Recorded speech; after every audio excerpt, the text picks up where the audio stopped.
તો ફ્રેન્ડ્સ, આજે આપણે બનાવીશું છુંદો, એ પણ ફક્ત 15 મિનિટમાં. તો ચલો રેસીપી આપણે સ્ટાર્ટ કરીએ.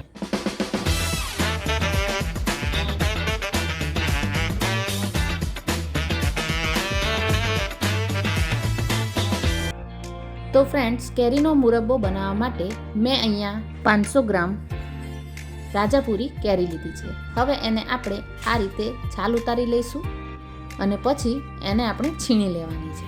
આ છીણવાનું કામ છે ને આપણે બહુ ધ્યાનથી કરવાનું છે, વાગી ના જાય એનું ખાસ ધ્યાન રાખવાનું છે. તો મિત્રો, તમે જોઈ શકો છો કે આપણી કેરીને છીણી લીધી છે અને આ છીણને એક સરખી છીણવાની છે.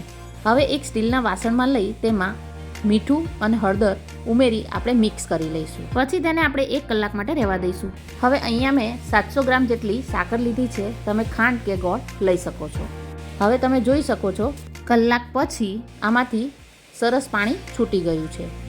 હવે આપણે સાકરનો પાવડર કરી લઈશું અને ધીરે ધીરે આપણે એડ કરતા જઈશું. તો ચેનલ પર નવા હોય તો ચેનલને સબસ્ક્રાઈબ જરૂર કરજો અને ફ્રેન્ડ્સ અને ફેમિલીમાં શેર કરજો. 500 ગ્રામ કેરીની સામે 700 ગ્રામ સાકર એકદમ પરફેક્ટ માપ છે, કેમ કે મને બહુ ગળ્યો નથી જોઈતો, મને ખાટો મીઠો જોઈએ છે. પણ જો તમને વધારે જોઈતો હોય તો તમે 1 કિલો સાકર કે ખાંડ તમે એડ કરી શકો છો. હવે બરાબર મિક્સ કરી લેશું અને જો આ સ્ટેજ પર તમારે તડકા છાયાનો બનાવવો હોય તો ઉપર પતલું કોટનનું કપડું બાંધી અને પછી 8 થી 10 દિવસ તડકામાં મૂકવાનું, રાત્રે લઈ લેવાનું. એ રીતે તમારો છુંદો તૈયાર થઈ જશે. પણ હું આજે 15 મિનિટમાં તૈયાર થઈ જાય એ રીતે બનાવવાની છું, કેમ કે મારા ઘરે બરાબર તડકો આવતો નથી. તમે જોઈ શકો છો કે આ મિશ્રણ એકદમ રસીલું થઈ ગયું છે. હવે એક પેનમાં આ મિશ્રણને આપણે એડ કરી દઈશું અને ધીમા તાપે આપણે એને હલાવતા જઈશું. હવે કન્ટિન્યુઅસલી આપણે એને હલાવતું રહેવાનું છે. ગેસની ફ્લેમ એકદમ ધીમી રાખવાની છે, કેમ કે અંદર સુગર કે મિશ્રી તમે જે પણ યુઝ કરો છો એનાથી પછી ક્રિસ્ટલ બની જશે.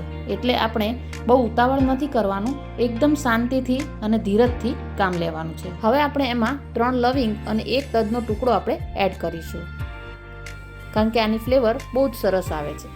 અને એને સતત ચલાવતા રહીશું અને ધીરે ધીરે તમને કેરીના જે છીણનો કલર છે ને એ ચેન્જ થતો દેખાશે. હવે શું કરીશું, એક વાટકીમાં આપણે 1-2 ડ્રોપ્સ આ ચાસણીના લઈ લઈશું અને જોઈ લઈશું કે એક તારની ચાસણી બને છે કે નહીં. તો હજી વાર છે, તો હજી પાછું થોડું આપણે એને ધીમા તાપે જ ચલાવતા રહીશું અને વચ્ચે વચ્ચે ચેક કરતા રહીશું. હવે તમને એ જે છીણનો કલર છે એ થોડોક ચેન્જ થતો હોય એવો તમને દેખાતો હશે. હવે તમે જોઈ શકો છો કે આપણી જે આ એક તારની ચાસણી છે એ થવા લાગી છે. તો હવે આપણે એને ગેસની ફ્લેમ બંધ કરી દઈશું અને પણ સતત એને ચલાવતા રહેવાનું છે.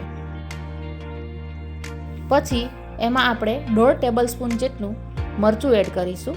તમે જે રીતે તીખું ખાતા હોય એ પ્રમાણે તમારે મરચું એડ કરવાનું.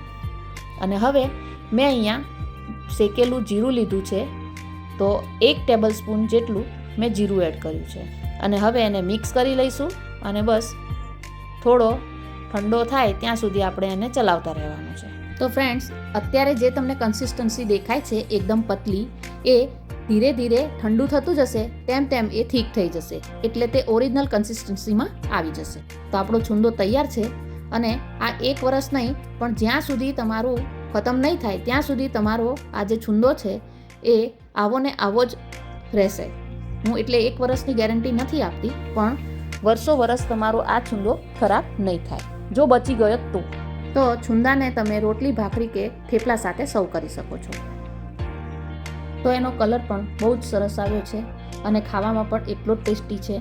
જો તમે ક્યારેય ટ્રાય ના કર્યું હોય તો હું તમને ગેરંટી આપું છું કે તમે એકવાર જરૂર ટ્રાય કરજો, તમારો છુંદો ક્યારેય ખરાબ નહીં થાય. હવે મારાથી તો રહેવાતું નથી, તો હું તો થેપલા સાથે ટેસ્ટ કરું છું અને બહુ જ મસ્ત લાગે છે. તો તમે પણ ટ્રાય કરજો અને જરૂર જણાવજો કે તમને છુંદાની રેસીપી કેવી લાગી. રેસીપી ગમી હોય તો કમેન્ટમાં ખાટો મીઠો જરૂર લખજો. તો મળીએ નેક્સ્ટ રેસીપીમાં, નેક્સ્ટ વિડીયો સાથે. જય શ્રી કૃષ્ણ.